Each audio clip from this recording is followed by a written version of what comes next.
Hey everybody, it's the 24-year-old Trekkie here, but not for long. Welcome to day one of the 25-year-old Trekkie countdown, and I'm happy to present to you today something that I've been thinking about for a long time for a video, and I'd like to title it Alphabet Trek.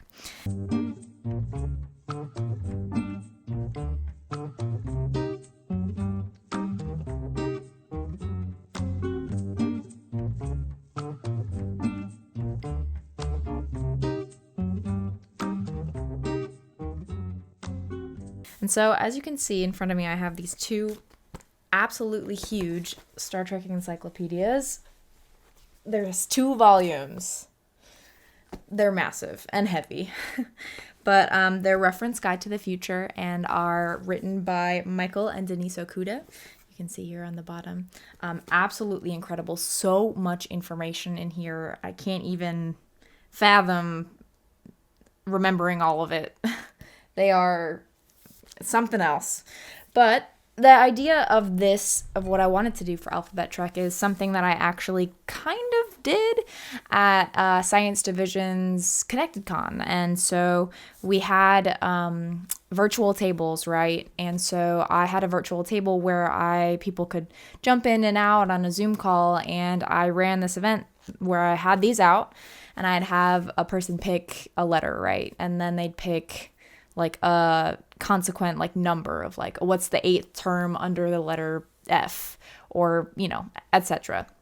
And it was kind of fun because you got to read off terms and think about where that showed up in Star Trek, which episodes, which characters, all that fun stuff. And so I'm kind of doing a version of that, but I am going to go through and pick some terms, and I'll read off the definition to you guys, and then I'll talk a little bit about why or when I had seen that in Star Trek and kind of what I think about it. So let's start with A. Academy Flight Range. Located near Saturn in the Sol system, an area of space reserved for flight exercises by cadets from the Starfleet Academy. An accident at the Academy Flight Range in 2368 took the life of Cadet Joshua Albert from the episode First Duty, TNG. So I actually watched this TNG episode not that long ago. I've been watching my way back through TNG and just trying to get a better sense of, before I had watched just episodes and I knew what episodes they were and what they were about, but getting a little bit deeper into, hey, what's actually happening in these episodes, what's the deeper meaning. But in the episode in which they talk about the Academy flight range with Wesley, it's kind of crazy that Wesley even had the guts to lie to Picard in the first place. I honestly, if Picard came up to me and asked, if I obviously was hiding something and he could tell, I would tell him right away. There's no way I could ever keep it from him. It's obviously Wesley was having some trouble doing that, but I suppose Nick Locarno or cough cough Tom Paris was persuasive enough to have Wesley lie. But I won't say how that all turned out in case you haven't seen the episode. But yeah, okay, that's A. Let's move on to B. B4, played by Brent Spiner. Prototype positronic, a prototype positronic android constructed by Dr. Noonien Soong from Star Trek Nemesis at his laboratory on the planet Omicron Theta. One of 3 unsuccessful prototypes constructed by Soong in the early 2230s prior to his data and lore androids from the episode Data Lore, TNG. Although nearly identical mechanically to the later units, B4 was equipped with an earlier, simpler positronic brain and network and had been deemed a failure by Soong, who apparently kept the unit in storage. In regards to B4, Nemesis, I think, gets a lot of crap as a Star Trek movie. And it's not my favorite Star Trek movie, but I still think it's very redeemable. So I think in regards to B4, it's interesting to see, after we get to see Data so much in TNG have so much capability and processing power, and getting to see him become human, seeing a more childlike version of him, almost like a mere representation of Lal, who, if you did not know, is Data's daughter. I think that Data interacting with other androids, especially Soong androids. Obviously, we see in TNG what happens with Lore, but I don't know. I love that kind of fatherly instinct that Data has and of wanting to help other androids or machines that are like him.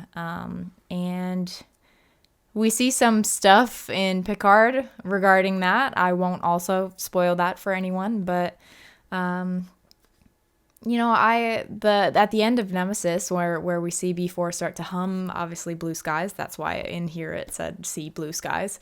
I was like, when I first saw that, I was obviously sobbing while watching Nemesis. So, of course, I get really emotional about anything Star Trek. So we'll leave it there.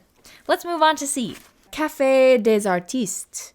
An outdoor cafe in the city of Paris on Earth. Jean-Luc Picard and the future Mrs. Janice Mannheim once had planned to meet there in April 2342 so that they could say goodbye, ending their romantic relationship.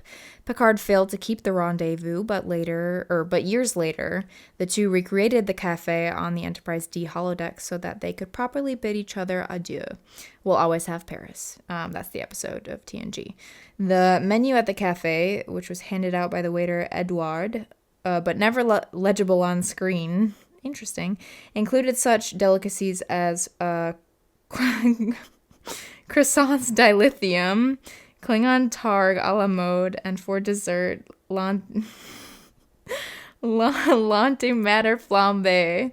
Like the L apostrophe antimatter, but like I took a little bit of French in high school and in college, so l'antimatter flambe. That would have been great if it would have been visible just a little bit, that we would have seen it and be like, oh my God. That sounds like the menu when you go to the Rio for STLV, like what is it called? The All-American Cafe or something. When I went in 2018, they had, all the restaurants in the Rio. Obviously, the convention was happening and it was Star Trek themed and it's very big every year. They had the most ridiculous names for like these regular sandwiches or like regular drinks. It was pretty fun. So that's what that reminds me of. That'd be fun though to maybe we'll have to figure out some recipes for Klingon targ a la mode. Okay, let's move on to D. D'Deridex class warbird. Designation for a massive Romulan spacecraft, these ships, significantly larger than a Galaxy-class starship, are believed to have greater firepower, but a slightly lower sustainable warp speed, from the episode Tin Man in TNG. As regards to D'Deridex class warbirds, so I just recently made a Romulan in Star Trek Online. If you guys don't know, I really like Star Trek Online. I play on mainly PS4, but I'm going to start playing on PC. And I forever had just been playing as Federation characters because, my heart is very attached to the Federation. And so I had a science officer, I had an engineering officer, I had a tactical officer, and I finally said, okay, well, I gotta have something other than Federation, because they also have, like, you can be a Klingon, you can be a Romulan, these incredible storylines that I hadn't played through yet. And so I said, hey, okay, I'm going to make a Romulan. And absolutely, like, not even 5 minutes after creating my character and starting the storyline, absolutely fell in love with what they have done in STO for Romulans. And looking forward, I haven't gotten very far yet, but looking forward to maybe one day getting a D'Deridex class warbird as my ship in STO for my Romulan main. So yeah, that's my story about that. All right, let's move on to E. One day I will know all of this. One day. Not today. One day. Earhart Amelia, played by Sharon Lawrence, noted Earth aviator, the first woman to fly alone across the world's Atlantic Ocean, born in 1898. Earhart and her navigator, Fred Noonan. Is it Earhart or Earhart? I've heard both. I'll just go with Earhart because that's what I've heard most often. Sorry. Tangent. Where was I? Earhart and her navigator Fred Noonan were among some 300 humans abducted from the planet and taken some 70,000 light years to the Briori homeworld in the Delta Quadrant. Earhart, Noonan, and 6 other abductees were kept in cryostasis for centuries until they were revived in 2371 by Starfleet personnel from the starship Voyager. Voyager Captain Catherine Janeway noted that Earhart had been an inspiration that had led her to a career in Starfleet. From the episode The 37s in Voyager. But in regards to like the episode The 37s in Voyager, when she obviously chooses to stay on the Briori homeworld, but I was really hoping, obviously I knew when I first saw it, it's not like it's so easy to add a character like that, like Amelia Earhart, right, to the Voyager cast or like to the ship. And while, you know, she could have accepted and gone on Voyager and just, like, remained in the background, it's a little bit, you know, too historically significant for that to be able to pass. But, of course, I would have been cool if she would have gone with Voyager, would have learned a lot, obviously, after already being inspired to fly around the Earth and now on a starship. Would have been kind of cool. That's just me. All right, let's move on to F. Fair Trade. It's a Voyager episode number 56. First aired in 1997. Upon encountering the Nekrit Expanse, an uncharted region of space, Voyager stops at a supply depot administered by an unknown alien called Barat. While searching the station for materials needed for Voyager, Neelix encounters his old friend Wix. Wixiban, but... To repay a debt to Wix for not reporting Neelix's involvement during an incident with the Ubians, Wix convinces Neelix to help him smuggle illicit narcotics for a race known as the Kolati. It also has like all these,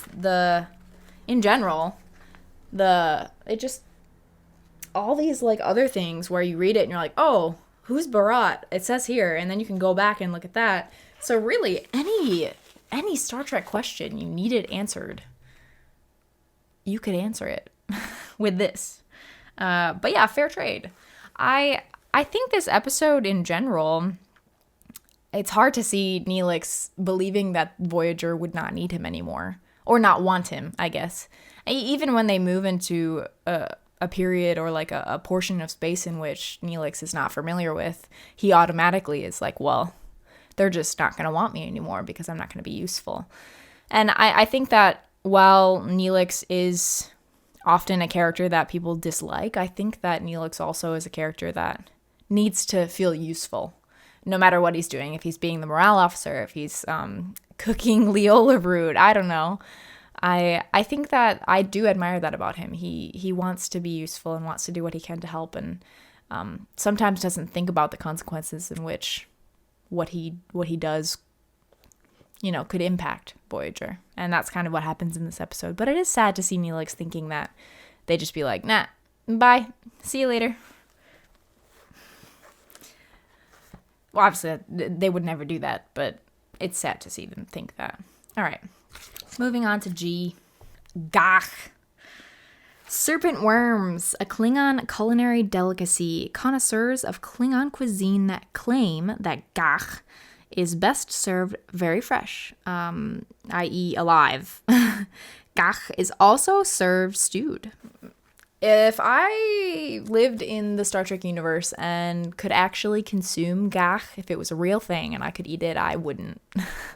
I do, though, if I ever have Star Trek parties or Star Trek premieres where I invite people over. I kind of cook Star Trek themed food, have Star Trek themed snacks, stuff like that. I make spaghetti, and I call that gach. That's the closest to gach I'm ever gonna eat. All right, let's move on to H. Half a Life, a Next Generation episode number 96. First aired in 1991. A scientist must decide between helping his people or conforming to his society's expectation of a ritual suicide at age 60. Guest cast Majel Barrett as Troy Loaxana, Michelle Forbes, Ensign Ro, but not actually playing Ensign Ro in this episode. She plays Dara. Man, great episode. I actually will profess to not when watching through TNG for the very first time, I was not a fan of Lwaxana Troy. Even when we saw her in Deep Space Nine, I was not a fan of Lwaxana Troy. I didn't hate her as a character, but she was not my favorite. But then watching through again, I mean, and again and again, and you know, as I do, as I rewatch quite frequently, I came to actually fall in love with her as a character. I think that she, although is quite boisterous at times and can also, you know, come off as a bit overbearing, especially Troy would think that. But I think that she really, in episodes like this, shines where she tries to convince Timothy not to follow through. It's a story that really kind of hits at your heart when you think about, hey, the reason they choose to do this ritual is because, you know, once you get older, you stop being able to live life as fully as you could when you were younger. Is that acceptable? Is that morally acceptable? I guess it's an episode that really could be dissected a lot further and saying, hey, what are the moral and ethical implications of this? And even though we as a species or humanity in general, even within the Star Trek universe, seek to live life to the fullest for as long as possible, is that right? Is it our place to say it's not? Good, just like really interesting to think about. All right, let's move on to I'll Be Seeing You. It says, I'll Be Seeing You, a popular 20th century jazz song written by Earth musicians Sammy Fain and Irving Cahall. The song tells poignantly of a humanoid lover's longing for an absent mate and was often performed by Vic Fontaine. The fact that Deep Space Nine spends so much time with them on the holodeck with Vic, in the club, you know, you see it not just with, like, for example, when Nog is going through when he comes back and loses his leg and his relationship with Vic.